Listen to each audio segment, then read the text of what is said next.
Newly appointed Department of Social Welfare and Development Secretary Rex Gatchalian visited the different facilities of the agency and vows to enhance them to provide extensive service to vulnerable citizens. Max Legaspi fills us in with the details.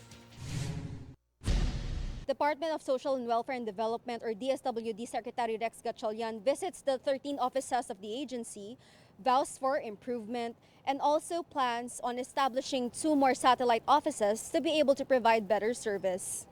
One of the priorities of the Department of Social Welfare and Development or DSWD is to make sure that the rescued children, women, elderly, PWDs, and others in the vulnerable sectors have pleasant places to stay, which motivates the agency to improve its facilities.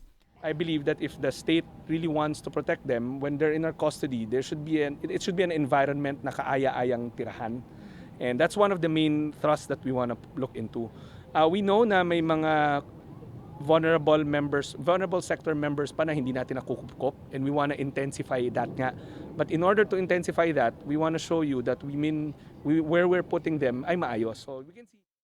This is why newly appointed DSWD Secretary Rex Gatchalian vows to enhance all the facilities of the agency to ensure that everyone can receive the proper help they deserve. With the priority to be able to extend help to everyone, Gatchalian affirms that DSWD is already eyeing to establish sub-offices to make frontline services closer to everyone. So we're looking at open sub-offices, let's say in Camanava in the north, more in the central, which is QC, and then in the southern corridor, na Muntinlupa, Parañaque, Pasay, Las Piñas, and then on the eastern side of Metro Manila, which is Marikina and Pasig. Hopefully, with that, mababawasan yung pila will do catchment areas na pagtaga doon ka sa mga lugar na yon, doon ka na lang pupunta para hindi ka na babiyahe na malayo. Under Gatchalian's proven leadership, the agency is confident that DSWD will be in good hands. For Golden Nation Network, this is Max Legaspi.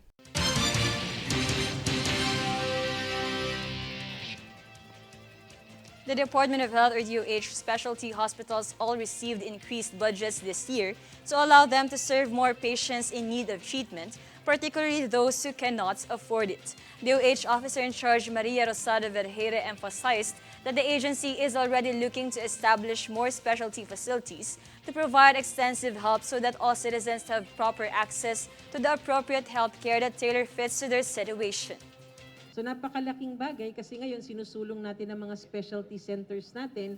Gusto natin hindi lamang po sa isang lugar meron tayong ganitong mga facilities kung hindi maipakalap natin sa buong bansa. So this one, ang ginagawa natin ngayon, nag-start lang po ang PGH for this, but we are now have the budget and the resources so that we can expand services in other facilities in the country. So hindi po mananatiling PGH lang ang merong ganitong klaseng pasilidad, meron din pong mangyayari dyan sa iba't ibang bahagi ng ating bansa. Pangalawa, meron ho tayong sinusulong ngayon kung saan binubuksan ho natin sa ating mga private sector and local governments ang pagtatayo rin ng specialty centers. So we are not confining it just for the DOH. Ang gusto po natin, yung ating Philippine Health Facility Development Plan, mapagtulungan po ng national government, ng local government, at saka ng ating mga private sector.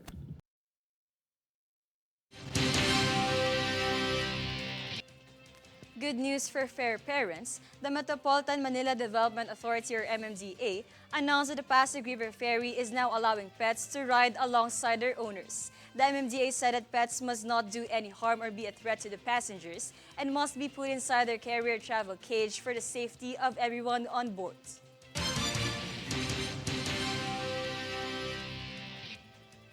Moving on, the Bureau of Customs Ninoy Aquino International Airport or BOC NAIA revealed that illegal drugs worth 2.48 million pesos were recently seized in Pasay City. 3 packages carrying of shabu were discovered at the Central Mall Exchange Center, Pair Cargo, and DHL warehouse. It was further stated that the packages contained 1 vape cartridge containing tetrahydrocannabinol or THC and 6 plastic sachets of candy covered the contraband. It was also mentioned that the packages were from Pakistan, France, and the United States and were delivered to consignees in Camarines Sur, Negros Occidental, and Makati City. The Philippine Drug Enforcement Agency received the contraband after it was turned over by authorized personnel. Investigations are being conducted further in an attempt to apprehend people responsible for the illegal transaction.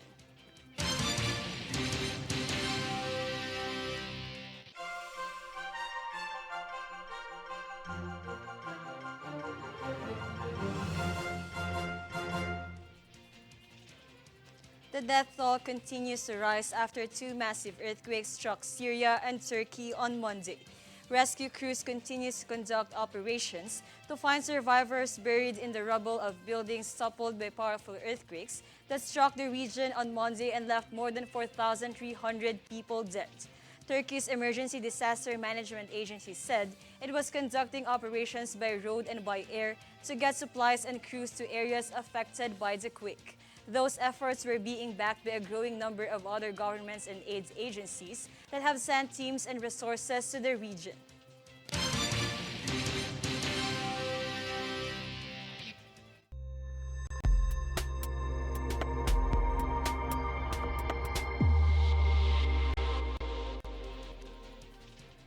Philippine inflation accelerated to a new 14-year high in January, according to the Philippine Statistics Authority, putting pressure on central bank to tighten monetary policy.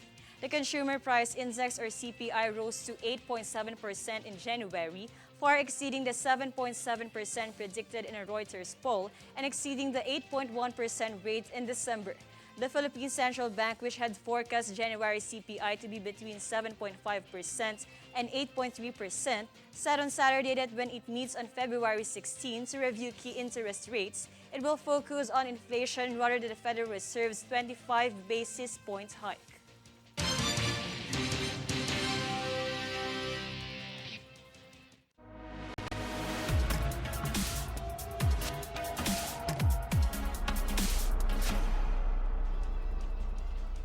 To promote Filipino culture abroad, the innovative designers of the Rising Fashion Company will showcase modern style of Filipiniana dresses and costume on the upcoming London Fashion Week this January or February 18. Jade Buhoy fills us in with the details.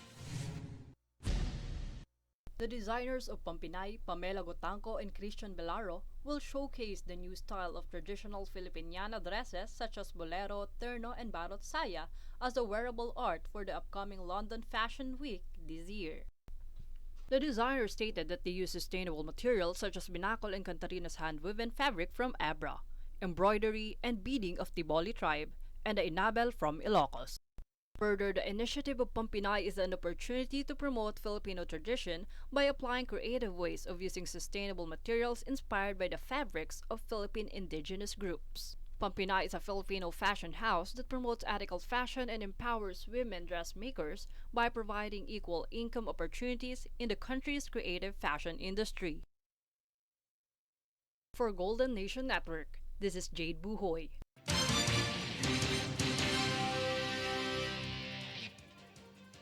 And here's a recap of today's headlines. Here are today's headlines. Department of Agriculture sets price of imported red onions to 125 pesos per kilo.